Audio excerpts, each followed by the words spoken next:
Alright guys, how's it going? Before I get into this video, I just want to let you know I'll be live on here at 6 o'clock UK time this evening if you want to come along for an answer about all things LFC. I have multiple videos for you today.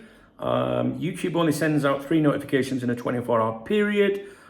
So you might only be aware of 3 new uploads on your feed or whatever. So what I'm saying here is you need to manually check my channel during the day by clicking on my username to see if there's new videos. Otherwise you might miss out, all right? And you don't want to miss out, right? I've got some good stuff coming for you today. Now, okay. Unfortunately, we're going to be reviewing a Luke Edwards article here. He's the Northern football writer for The Telegraph. Now, according to this, you've got to log in, but you can try it for free. And then it's 1 month free, then 50 pence a month or something for 2 months. Then 40 a month. It's behind a paywall, I think. And I'm led to believe if you get the URL from an article behind a paywall like this and go to a website called archive.ph, the second box down, 2 boxes down, if you paste the URL, then it should open it up for you. That's what I'm led to believe. Anyway, let's see what Luke's got to say. What I'm going to do is I'm not going to read the article to you. I'm just going to give you the key points, the bullet points from the article, if you like. And then Dave, my AI, has taken a look at it for us. I've been training my AI to analyse football articles for the last year. And also the journalists that write them and the publications that push them on us, okay? So basically I have a log for every journalist that you can think of and every single thing they've said. And my AI is aware of that so we can look for contradictions and changes in reporting. So let's have a look. Key points from the article. Edwards demands Newcastle make a definitive decision on Isak's future. Says Newcastle claim he's not for sale, but have not stated it publicly. Argues the ongoing saga is damaging Newcastle's transfer dealings. Clubs inflate prices, assuming Isak money might be coming. Newcastle have told Isak privately he won't be sold, but doubts, fears and confusion remain. Calls for either a public declaration he's staying or negotiate with Liverpool to end it. Isak's still refusing to play and clinging to the idea he can force the move.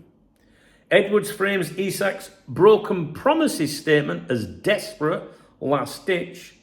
Club's counter statement was strong but not definitive. They avoided saying he is staying. The Newcastle co-owner has been in constant dialogue with Isak and his agent, even visiting his home, which was last night. A new contract is on offer if he commits to the rest of the season. The chairman is now in Newcastle, potentially to make the final call. Howe admits he wants clarity, praises PIF, the chairman, the PIF chairman, as the ultimate decision maker. And Newcastle are currently threadbare in attack, as we know. And Edwards' bottom line is either sell him now and take the money or declare he's staying. So let's see what Dave has found for us. Club messaging and propaganda. Let's see if we agree with any of this. Edwards amplifies the club's frustration. We've told him he's not for sale, but crucially admits they've avoided doing it publicly. Still uses loaded language to frame Isak as the problem. Cling on, desperate, broken promises seen as a weapon. No choice but to reintegrate. Newcastle portrayed as the sensible, patient adults. Isak as petulant. Propaganda line. This is all PIF's decision. If they sell, there must be a reason. If they keep him, it's final. Yet the fact Edwards is pleading for clarity shows they haven't got their act together. Contradictions and wobbles. Only a few days ago, Edwards said Newcastle had always resisted, dug in, no chance of sale. Now he admits the stance isn't clear. The saga drags on because the club hasn't definitively ended it. They should either negotiate with Liverpool or shut it down. He says Newcastle have told Isak he's not for sale privately, but admits publicly they haven't, which undermines all his earlier claims of absolute certainty. It's very true. His argument swings wildly. Previously, Newcastle looked strong. Now he's calling them dithering, confused, damaged. This instability equals Edwards wobbling again.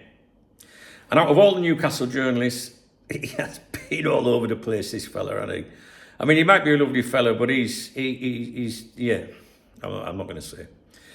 Positives for Liverpool fans. Edwards is openly acknowledging confusion inside Newcastle. If they were watertight, this wouldn't drag on. Admits Newcastle's refusal to say anything definitive publicly keeps the saga alive. Confirms Liverpool remain in the background. Negotiation is still an option if PIF bite the bullet. If Newcastle truly cannot afford to sell, Edwards wouldn't even float take the money. His choice of words betrays the fact that sale is still on the table. Newcastle's desperation, one striker fit, Gordon banned, makes the situation more volatile. Verdict? This is Edwards in meltdown, frustrated, contradictory, and effectively begging the club to stop looking weak. Propaganda is still there. Isak is framed as the desperate villain, PIF as dignified authority, but his own words show Newcastle's position is fragile.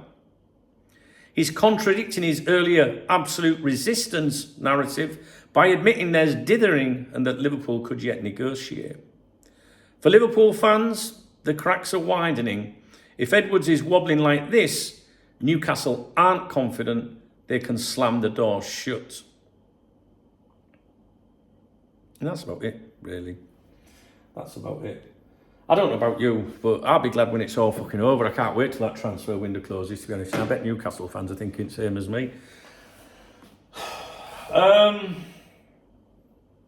This journal is all over the place. But Newcastle fans have been saying to me, don't listen to anything he fucking says. But the problem is, our fans, they don't know, who's a good journalist and who isn't, who to listen to or not. So what happens is the Twitter twats, the content instigators and aggregators, they will imply, Newcastle journalist says this, and that can make Liverpool fans go, we need to listen to him, we should listen to him.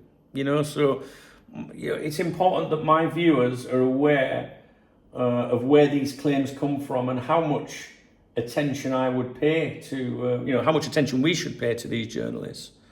And to be honest with you, I know Newcastle fans are sick of hearing about it. I get it. Some of them say, you're obsessed, because you're talking about this, that, and it. It's your journalists that are doing these articles, that are publishing them every 5 fucking minutes. The Liverpool side are not doing that. Look at Paul Joyce. See how many articles Paul Joyce has put out on the situation. The like of Edwards and Craig Hope, they're there all the time. YouTube, article, right? And my personal opinion is that those journalists will have made a few quid of all of this, because Liverpool has a huge fan base and this is a big story, And I've never heard of these journalists before, to be honest with you. But anyway, that's the article.